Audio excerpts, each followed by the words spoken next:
MSI's Prestige 14 laptop is paired with Intel's best 11th gen Tiger Lake processor from the U series, the i7-1185G7, and despite being a 4-core part, it's able to offer some seriously competitive performance, especially considering its smaller 14-inch size. Overall build quality feels nice and premium. The whole chassis has a smooth aluminium carbon grey finish with blue accenting, and there are no sharp corners or edges. Mine weighed right on 1.2 kilos or about 2.6 pounds, and with the small 65-watt power brick and cables for charging, we're looking at 1.5 kilos total or 3.3 pounds. As a 14-inch machine, it's on the smaller size and under 1.6 centimeters thick, so fairly portable. The 14-inch 1080p 60Hz IPS level screen looks decent, but it's also available with a higher quality 4K option too. I've tested it with the Spider 5 and got 94% of sRGB, 72% of Adobe RGB, and 72% of DCI-P3. It was close to 300 nits at full brightness, and the contrast ratio was well above average at 1240:1. Backlight bleed was okay in my unit, but this will vary between laptops. The 720p camera is above the display in the center, and it's got IR for Windows Hello support, which worked well. This is what the camera and microphone look and sound like.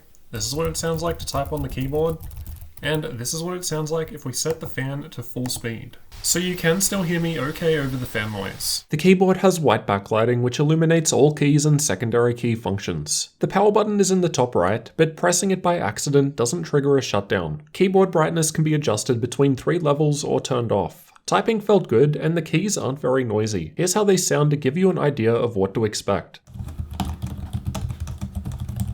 The precision touchpad is extremely smooth to the touch and clicks down anywhere. Now when I say typing feels good, I mean the key presses, as my right hand does rest on the right of the large touchpad. Although this feels a bit weird, I didn't actually have any problems with it as the palm rejection prevents touches or presses from triggering clicks. There's also a fingerprint scanner in the top left corner of the touchpad, and I found this to work fast and accurately. Fingerprints don't easily show up on the matte finish, and as it's very smooth, it's easy to clean with the microfiber cloth. On the left, there are 2 USB 4 Type-C ports with Thunderbolt 4 and DisplayPort output, and both can be used to charge the laptop. The right has a 3.5mm audio combo jack, microSD card slot, and USB 2.0 Type-A port. The back just has rubber feet towards the corners, and these are what come into contact with the desk when you open the lid up. More on that in a sec. The front is clean, with just a small indent in the middle for getting your finger into. It feels balanced and can be opened easily with one finger. The screen goes the full 180 degrees back, and there's a button on the keyboard to flip the screen for sharing. When the lid opens, the bottom of the screen raises the back of the laptop up, which helps with cooling, improves the keyboard angle for typing, and means the bottom speakers aren't pressed up against the table. There wasn't much screen flex, and the metal lid feels solid enough. But doing this test revealed that it's pretty easy to slide the laptop around on a desk, which is a combination of there being less contact points at the back with the table, but also the lighter weight. But that said, it didn't move around when just typing or using it normally. Underneath, we can see the front has a rubber foot, then there are air vents towards the back over the intake fan. Getting inside involves taking out 7 Phillips head screws, and it was easy enough to open. Inside we've got the battery down the front, M.2 slots to the right, which include PCIe Gen 4 SSD and Wi-Fi 6 card. Memory is soldered to the motherboard, which is pretty typical for laptops at this size. And there's no discrete graphics here, but the Prestige 14 does have that option. The speakers are towards the front on the left and right sides. I don't think they sound great. They were tinny and not too clear at higher volumes, with a little distortion and wrist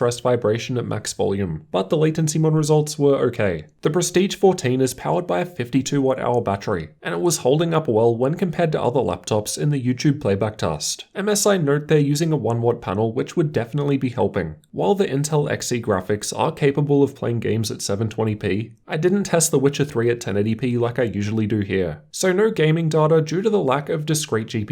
Let's check out thermals next. The Prestige 14 has the MSI Center software installed, which lets you pick between different performance modes, which from lowest to highest are silent, balanced, and high performance. High performance mode can be used to enable cooler boost, which maxes out the fan, or advanced mode, which lets you customize the fans. We've got a couple of heat pipes for the CPU and a single fan inside. I'm not sure if this will differ in the config with NVIDIA graphics. And hot air is exhausted below the screen on the right. These are the temperatures when running a CPU-heavy stress test, so thermal throttling limits were being hit in both balanced and high-performance modes in this test. Despite the temperatures staying the same, the higher modes still improve cooling, which results in slightly higher clock speeds. And this is why the TDP increases as cooling improves, getting to 30 watts best case, so higher than the Intel spec of 28 watts despite the thermal throttling. Here's how Cinebench performs in the different modes. So not really a difference to multi-core performance in balanced or high-performance modes. When we look at how it compares against other laptops though, well, the single-core score is on another level when compared to all other laptops I've tested, even ahead of the i9-9900K in the MSI GT76 Titan at the top of the graph. This is still a 4-core 8-thread part though, but even so, it's beating previous Intel 4-core options by a fair amount, so these new 11th gen Tiger Lake chips are a nice step up over Ice Lake. At idle, the keyboard was around the mid-20°C point, so a little cooler than most others I've tested. With the CPU stress test running, it's around 40 degrees, but the keys hardly felt warm. Stepping up to balanced mode was a little warmer towards the left, which is where the CPU is, but still not hot feeling. High performance mode was again similar, mid to high 40s over WASD, but the keys themselves weren't too uncomfortable. With cooler boost enabled and the fan maxed out, the keyboard wasn't much different, which makes sense as the increased fan speed doesn't change the CPU temperature inside. Let's have a listen to that fan noise.